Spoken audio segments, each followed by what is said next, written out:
My topic today is cooperative everyday and medical training for deaf dogs. In this talk, I would like to show how cooperative care and everyday handling can be adapted for deaf dogs in a way that is clear, fair, and emotionally safe. We will look at communication through hand signals and body language, decision-making for dogs, and how trust and cooperation can be built without any verbal cues. So I'm going to tell you a little bit about me. I'm a physiotherapist since 2000. I like writing books and articles about physiotherapy, dog training and dancing, especially Oriental dance.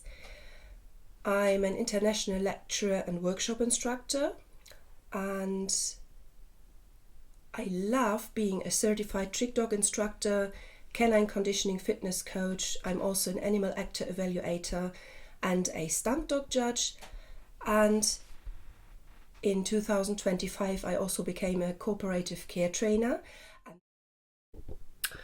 Cooperative care training is about consent, communication, and shared control. The dog is not passively handled, but actively participates in care and medical procedures. The dog has a choice, and that choice is respected. And here are the key principles of cooperative care training. Choice and consent. The dog is allowed to say yes or no. A clear opt-in behavior, for example a chin rest, a head down, a paw placement, signals readiness. If the dog withdraws the signal, the procedure stops. Predictability and transparency. The dog knows what will happen, where it will happen, and for how long. This reduces stress and builds trust. No restraint, no forcing. Procedures are trained, not imposed. Physical restraint is avoided whenever possible. The dog learns that cooperation leads to safety and control. Positive association.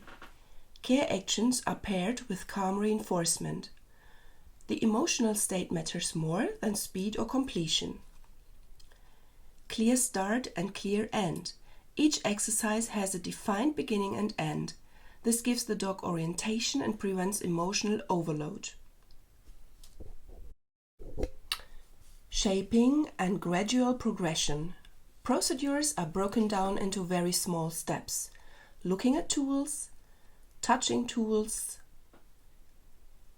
feeling being touched, brief duration, longer duration. Progress only happens when the dog remains relaxed. Reading calming and stress signals. Lip licking, freezing, head turning or tension are respected as information, not ignored or corrected. Training pauses before stress escalates. Low arousal training. Cooperative care works best in a calm, focused emotional state. Excitement, pressure, or urgency reduces cooperation. Long-term goal. The aim is not just successful handling, but trust, emotional safety, and a dog who willingly participates in his own care. Cooperative care training means teaching dogs that they have control, that their signals are respected, and that medical and care procedures are something they can actively choose to participate in. Now I would like to talk about calming signals. Calming signals should never be interpreted in isolation. They only make sense when we look at the whole situation and the context. For example, lip licking does not automatically mean stress.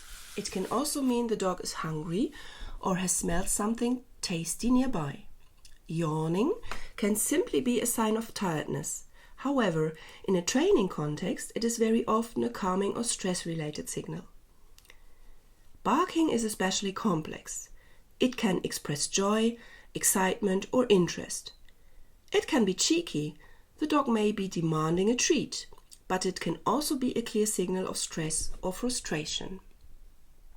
Avoiding eye contact is particularly important when working with deaf dogs. For a deaf dog, breaking eye contact is an effective way to withdraw from interaction. It is often a polite signal saying, "I need space right now." These signals are often early stress indicators. If we ignore them, they usually become stronger and more obvious, such as growling or snapping, signals we definitely want to avoid. This is why it can be very helpful to film your training sessions. Watching them afterwards allows you to analyze the situation calmly and ask, was my dog still comfortable? Did he have a real choice? Did I miss early signs? In the very training moment, it is often impossible to notice everything. Video analysis helps us learn and improve our timing and awareness. Here are common early calming or stress signals: lip licking, panting, scratching, offering behaviors other than the one requested, stress-related barking, trying to walk away, avoiding eye contact, lowered or submissive body posture. Supportive everyday and medical training in a nutshell.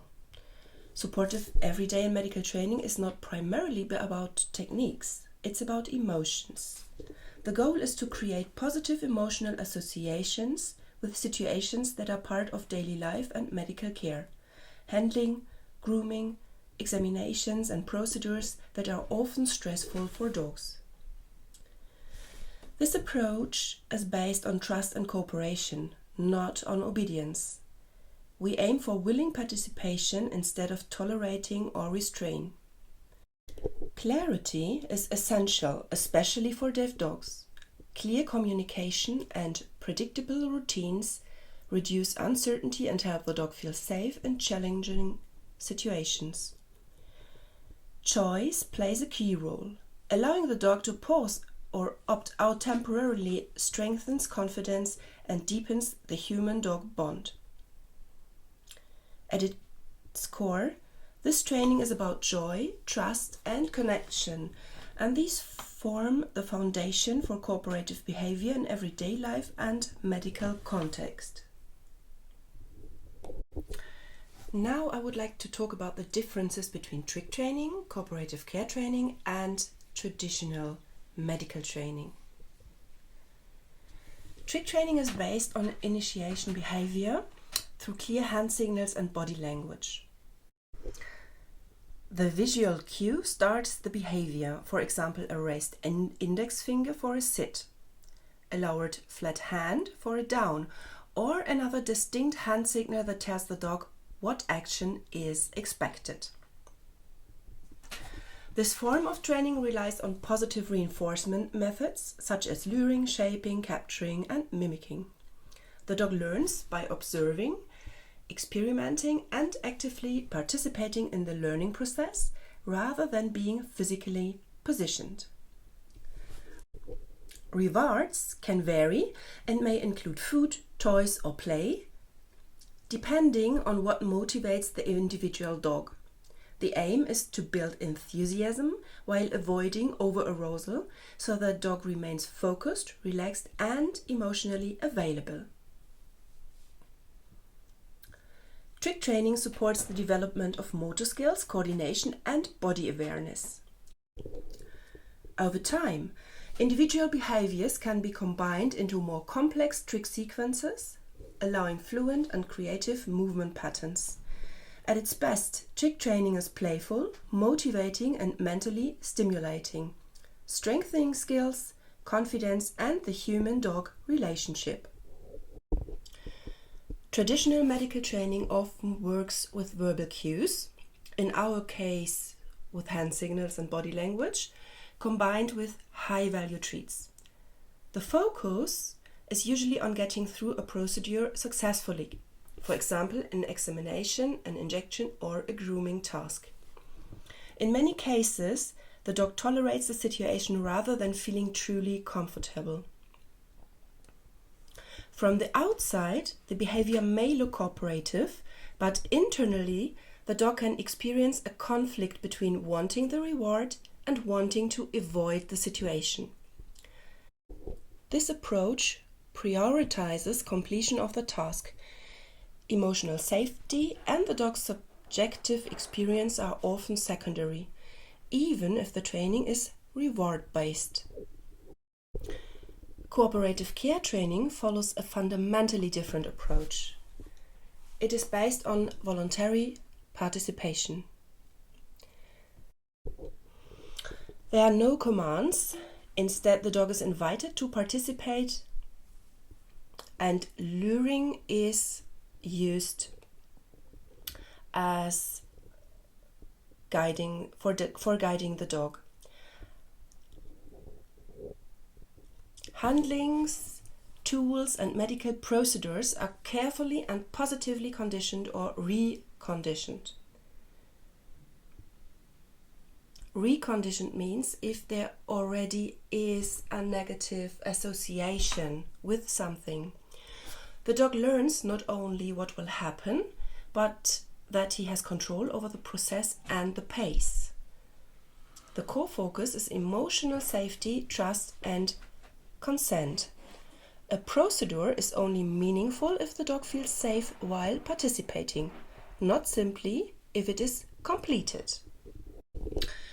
So, what's important to understand is that in trick training we lure the dog into a position at the marker and the hand signal. In cooperative care training, we also lure the dog into a position like in sit or down. We use our marker, but we do not add a command. Some tricks can be very helpful, even though there is a clear difference between trick training and cooperative care training. If you already do tricks with your dog or have done tricks in the past, why not using some of the behaviors in everyday or medical situations as well? For example, staying on a blanket can provide safety and clarity. Target work supports orientation and calmness. A blanket at the vet can be a target or is a target. A hand target allows gentle guidance without pressure. Stationing creates predictable routines. A scratch board can be used as a cooperative care tool, especially when your dog doesn't like cutting the nails. If your dog already knows certain trick behaviors, you can use these familiar and happy locations as safe zones. And it's not necessary to train a special zone for training, for cooperative care training.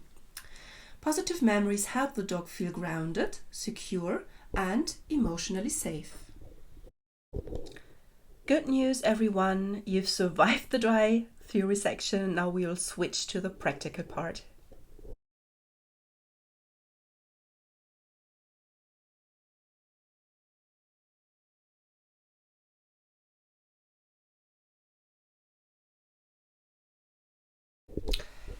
Cutting nails is often a challenge for dogs, so we found a solution that is not only effective but also fun. Nowadays I'm allowed to cut Omari's nails, but we also use a skateboard. He loves his skateboard. But you can use any scratch board for this.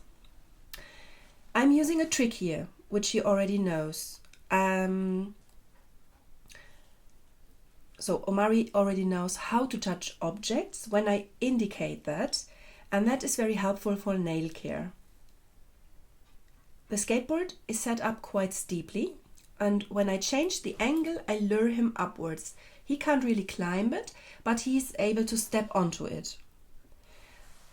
This allows him to scratch the nails of his hind paws, and he really enjoys it. The first exercise is a trick for the front paws. The second one is based on luring. Whenever his hind paws scratch the board, he receives a treat.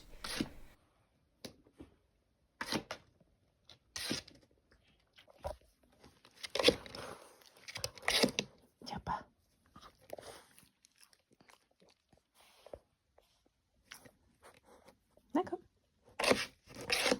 Super. When necessary, handling is allowed and modeling is not. As you can see on the photo, I'm lifting Omari and I am fixing him. So in medical context, handling can be necessary. We need to lift our dogs on the table. We need to gently turn the dogs so that the vet can touch the bottom instead of the face. We need to stabilize the dogs and to fix them so that treatments are necessary. That's for safety, not for dominance. Modeling is not used in positive training. I already talked about that in the trick training course. So with modeling means physically placing the dog into a sit or a down, for instance. So we are forcing body positions. The dog doesn't learn anything and trust is reduced. The key difference is that medical handling is necessary and safety-based. Modeling is a training shortcut and not positive. Cooperative positions. These are positions the dog can offer voluntarily during everyday care or medical routines. Paw presentation for nail care or inspection. Chin rest for grooming, eye care, ear checks, calm handling. Side position for body checks, grooming or bandage changes. I can tell you, but my dog never liked this, so I don't force it. We've been talking about positive training. If I would force the side position, it wouldn't be positive. The key idea is that dogs choose to enter and maintain the position, and it's never forced.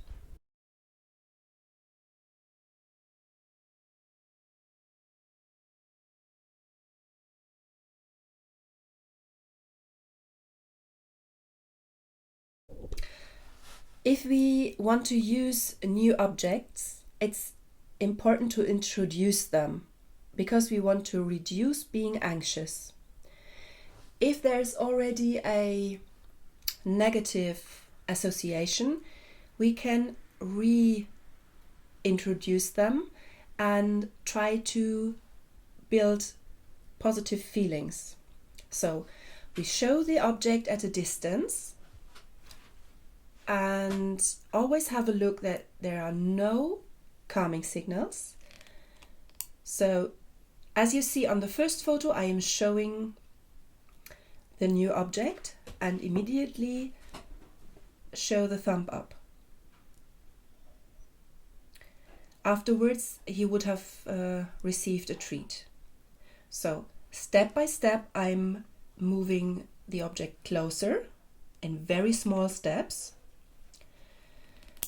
If the objects are moving or vibrating, I am introducing them separately. Next step is to touch the dog lightly and predictably, as I'm doing on the second photo. So we're introducing the function in micro steps, and we reinforce calm and voluntary participation. If the dogs are afraid of any object, put them next to the dog or far away and do something nice next to them. So doing tricks, petting them, so that the object doesn't get a meaning, so that it's neutral or it becomes neutral first, and then start with introducing the new object. Those of you who have dogs with long hair and long ears know how nice it is when they are eating wet food. So to explain how to introduce an object, in this case a snoot, I made you a video and you can follow step by step. Every dog learns in his own pace, so have in mind what you see in the next video can work within one training session, but that's not very probable. So it might take you some days or even some weeks. The aim is condition positive emotions For deaf dogs, we use no hand signs. And please repeat each training step multiple times. Each dog learns at his own pace. 1 or 2 steps back when you can see calming signals. Introduce the snoot from far and get nearer, step by step. Use your thumb up and give a treat. As you can see now, I'm holding the snoot, showing the thumb up and giving a treat. Next step is let the dog sniff and touch it. How important is investigating that?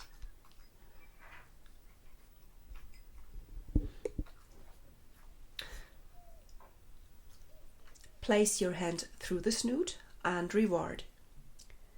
As you can see, I'm very generous with food. And the food is not additional because we don't have a fat dog. Slowly lure the dog through the snoot.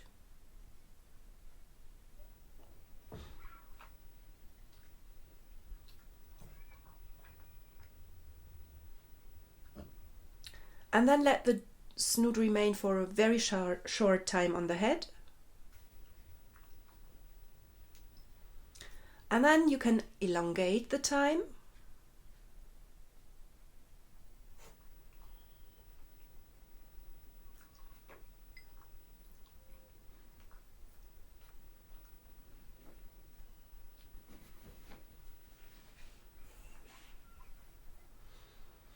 He's learned not to take the treats by himself.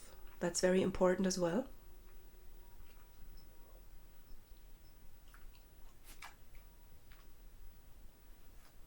He's not showing any calming signals. And then it's dinner time.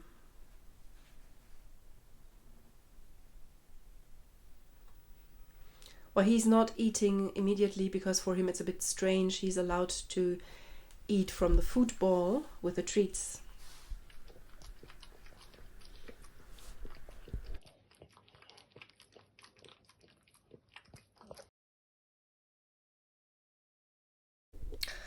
As you could see on the video, Omari felt completely comfortable.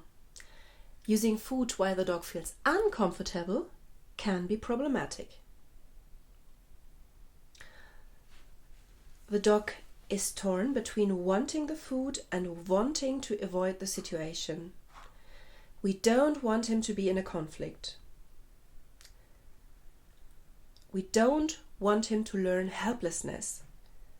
The dog may shut down because he feels he has no real choice. We don't want any negative associations with the procedure. This is also the reason why we don't use commands or hand signs. They can already have a negative association or they can get one. This is why we use luring. So even high value treats cannot override fear if the dog feels pressured. Suppressed communication. So the dog continues because of the food, not because he feels safe. Treat taking is often mistaken for true comfort, although the dog may still be stressed. So it's not cooperation in that case. So always have a look if you see any calming signals. The dog's body language may show tension, lip licking, freezing or head turning despite eating. Increased stress levels are not wanted and are not positive training. Sooner or later, every dog is confronted with taking medication. Whether it is temporary or long-term, how medication is introduced can make a significant difference to a dog's emotional response and future cooperation. Medication comes in different forms and each requires a slightly different training approach. Liquid medication administers with a syringe, tablets that need to be swallowed, or capsules all benefit from being introduced calmly and positively step by step. While flavored medication is often easy to handle, as it is tasty. Non-flavored or bitter tasting medication, however, should not be mixed into regular food. If a dog associates his normal meals with an unpleasant taste, this can quickly lead to food refusal and loss of trust and safety.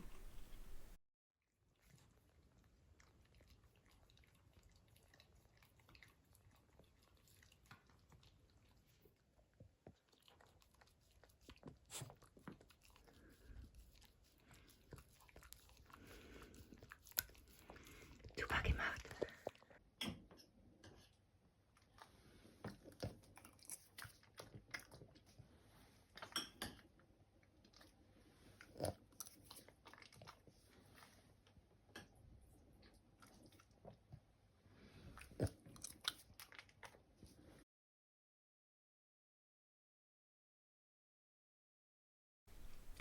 Use your mat or blanket cue that you have already practiced at home. Bring it with you to the appointment so your dog has a familiar reference point and a small safe space. Don't get discouraged. Your dog should enjoy the training even when situations become challenging. Well, in real life situations, it is not always possible to stop or leave immediately. That is part of reality. But what is possible is working together as a team. And the better you've trained before, the more positive associations does your dog have. Build a cooperative relationship not only with your dog, but also with the people treating him. Clear communication, preparation, and mutual understanding help everyone involved, especially the dog. I hope you were able to get an idea how cooperative care training for everyday handling, veterinary visits, grooming, or physiotherapy can work. It is very helpful to have a small training kit for medical situations, similar to what doctors or vets use with children. As you can see in the picture on the right, there is a snoot, treats, a brush, and a syringe filled with tasty food without any medication inside. On the left side, you can see a very good book written by Deborah A. Jones, Cooperative Care, 7 Steps to Stress-Free Husbandry. It is an amazing book and I would highly recommend it. If you speak and understand German, I would like to recommend you my book, which I published in September 2025. Taube und schwerhörige Hunde, Kommunikation und Tricktraining über Körpersprache. Which means in English, deaf and hard of hearing dogs, communication and trick training with body language. It is written in German and it is available on Amazon and you can order it in bookstores. This is not only a trick book, it does include several tricks, but it also contains a medical section written by a veterinarian, as well as many practical topics for everyday training and understanding. For example, how to wake up a deaf dog, how to stop automatically at the street before crossing, and how to wait when bicycles are passing. We've come to the end, and now I will be live there for you for a question and answer session. We would also be very happy if you followed us on Instagram. I'm also running a Do More With Your Dog Spark team, where there are free challenges, sometimes every month, sometimes every second or third month, so that you can have fun. There are also some tutorials available. And of course, Omari shows that deaf dogs rock and are absolutely capable. The group is called Tricks, Fitness and Fun. I hope you enjoyed the time, and if you didn't have the chance to watch everything or would like to watch it again, I will upload the lecture to my YouTube channel Deaf Dog Training with Simone Pauline and Omari.